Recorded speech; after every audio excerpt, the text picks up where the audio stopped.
मासिक पाळी म्हणजे व्यंग नाही आणि त्यामुळे भरपगारी रजेची आवश्यकता नाही, हे वक्तव्य केलंय भाजपच्या खासदार स्मृती इराणी यांनी। खरं तर मासिक पाळीविषयी अनेक महिला बोलण्यास तयार नसतात, पण केंद्रीय महिला आणि बालविकास मंत्री स्मृती इराणी यांनी मासिक पाळी म्हणजे व्यंगत्व नसल्याचं म्हणत सशुल्क म्हणजेच भरपगारी मासिक पाळी रजा धोरणाला विरोध केलाय।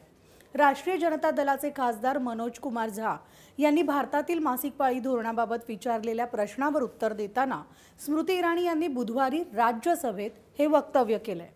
एक मासिक पाळी येणारी स्त्री म्हणून मी सांगू इच्छिते की मासिक पाळी म्हणजे काही दिव्यांगत्व नाही आणि हा स्त्रियांच्या जीवन प्रवासाचा एक नैसर्गिक भाग आहे।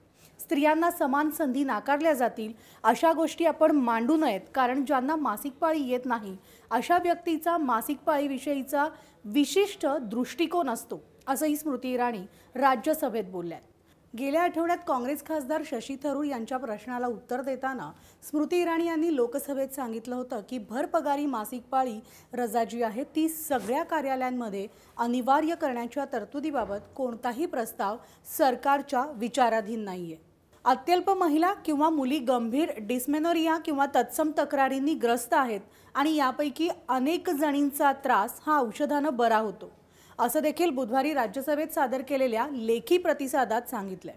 तर मासिक पाळीचा प्रश्न आणि त्याच्याशी संबंधित गोष्टींबाबत मौन बाळगलं जातं आणि अनेकदा महिलांना लज्जास्पद वागणूक दिली जाते। मासिक पाळीकडे सोशल टॅबू म्हणून पाहिलं जातं आणि अनेकदा महिलांचा छळही होतो, त्याचं स्वातंत्र्य हिरावून घेतलं जातं किंवा त्यांच्यावर सामाजिक बहिष्कार टाकला जातो। याकडे सुद्धा स्मृती इराणी यांनी लक्ष वेधलंय।